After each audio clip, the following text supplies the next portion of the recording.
నమస్తే, నా పేరు Swapnika Valmiki. Welcome to the point. So ఈ గ్రామంలో ఎక్కడ చూసినా పాములే. పాములు అంటే ఏదో చిన్న చిన్న పాములు అనుకునేరు. ఏకంగా బుసలు కొట్టే నాగు పాములతోనే సహజీవనం చేస్తూ ఉంటారు ఈ గ్రామస్తులు. ఆ గ్రామంలో ఉన్నంతసేపు ఎవరికీ ఏమీ కాదు, కానీ పొలిమేర దాటితే మరణమే. మరి ఆ ఊరేంటి, ఎక్కడుంది, అసలు ఈ పాములతో సహజీవనం ఏంటి, ఇందులో ఎంత నిజముంది అనేది ఈరోజు టు ద పాయింట్లో మనం మాట్లాడుకుందాం. సో భూమి మీద సంచరించే జీవుల్లో పాములు కూడా ఒకటి. సో ఇవి అంటార్క్టికాలో మినహా ప్రపంచమంతటా విషపూరితమైన పాములు, విషం లేని పాములు విస్తరించుతూ ఉంటాయి. అయితే పాము అంటే చాలు అది ఏ రకమైన పామైనా సరే భయపడడం సహజం.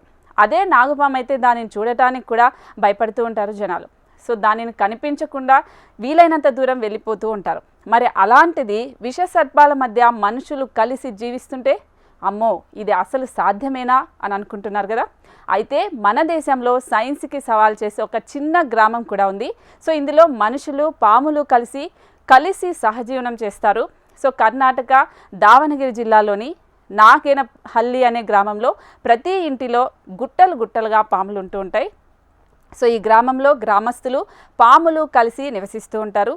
అసలు ఇక్కడ నివసించే స్థానికులను మాత్రమే కాదు, ఆ గ్రామంలో అడుగుపెట్టిన వారి బంధువులను, చుట్టాలను సైతం పాములు ఏమీ చేయవు. ఒకవేళ ఎంత విషపూరితమైన పాము కరిచినా ఆ గ్రామంలో ఉన్నంత వరకు వాళ్ళకు ఏమీ కాదు. అందుకనే ఈ గ్రామంలో నాగుపాము వంటి విష సర్పాలు సంచరించినా కూడా అక్కడ గ్రామస్తులు భయపడరు. సో ఇంకా చెప్పాలంటే ఈ గ్రామానికి ఈ తాజు పాముల వల్లనే నాగేనహల్లి అనే పేరు వచ్చిందట.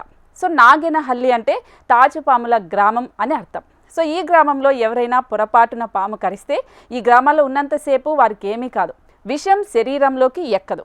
అయితే ఏ కారణంతోనైనా పాము కాటుకు గురైన వ్యక్తి వెంటనే ఊరి పెలిమేర దాటి వెళ్తే పాము విషం శరీరం అంతటా వ్యాపించి గ్రామం బయట అడుగుపెట్టిన మరుక్షణం మరణిస్తారు. అయితే ఆ గ్రామంలో ఉన్నంత వరకు పాము విషం ఎందుకు పనిచేయదు ఇప్పటి వరకు మిస్టరీగానే మిగిలిపోయింది. సో ఈ విషయంపై ఇప్పటికే అనేక మంది శాస్త్రజ్ఞులు పరిశోధనలు చేసినా కనుగొనలేకపోతూ ఉన్నారు. సో ఆ గ్రామంలో ఎవరికైనా పాము కరిస్తే కరిచిన పామును తీసుకొని వెళ్ళి ఆ ఊరి శ్మశానంలో ఉన్న యతీశ్వర మండపం వద్ద పెడతారట.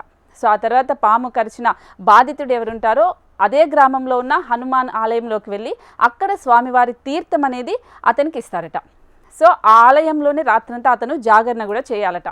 సో ఇలా చేయడం వలన శరీరంలోని విషం నిర్వీర్యమైపోయి ప్రాణాలతో క్షేమంగా బయటపడతారట. సో ఇలా ఎందుకు జరుగుతుంది అని గ్రామస్తులను అడిగితే పూర్వం యతీశ్వర స్వామి అనే ఒక సాధువు ఇక్కడ నివసించేవారట. సో ఇతని కొడుకుని ఒక పాము కాటు వేస్తే ఆ పాములను ఈ సాధువు శపించారట. సో ఆ తర్వాత పాతాళ లోకం నుంచి పాములకు అధిపతి అయిన నాగరాజు వచ్చి ఆ శాపాన్ని విముక్తి కలిగించండి అని వేడుకుంటే, సో ఈ పాముకు సంబంధించి ఆ శాపాన్ని విముక్తి కలిగించండి అని చెప్తే, సో అతను ఆ సాధు వచ్చి ఒక విముక్తి కలిగించాలి అంటే ఏ పాము ఈ ఊర్లో వాళ్ళని కరవకూడదు, కరిచినా ఏమీ కాకూడదు అని ఒక షరతు పెట్టి అతనికి శాప విముక్తి చేశారట. సో ఒకవేళ పాము కరిచిన 48 గంటల్లోపు పొలిమేర్లు దాటితే ఆ మనిషి చనిపోతారు. సో ఇది మేము ఎలా నమ్మాలి, కథ బాగానే చెప్తున్నామని మీరు అనుకోవచ్చు, కానీ ఆ గ్రామస్తులే చెప్తూ ఉన్నారు, ఒక సాక్ష్యాన్ని కూడా చూపిస్తున్నారు. అదే ఈ గ్రామ సరిహద్దులపై 4 బండరాలను పాతిపెట్టి, సో వాటిపైనే ఆ యతీశ్వర స్వామి అనే సాధువు స్వయంగా ఈ 4 రాళ్ళ సరిహద్దులపై ఉండేలాగా నాగేనహల్లి అనే గ్రామంలో ఉన్నంత వరకు విషసర్పం కరిచినా ప్రాణహాని జరగదని ఆ సాధువు రాశారట. సో ఇప్పటికీ అది ఎప్పుడు జరిగిందో, ఎన్ని సంవత్సరాల ముందు జరిగిందో తెలియదు, కానీ ఇప్పటికీ ఆ 4 బండరాలు అక్కడ పాతిపెట్టి ఉన్నాయి, దానిపైన ఇది రాసి ఉంది.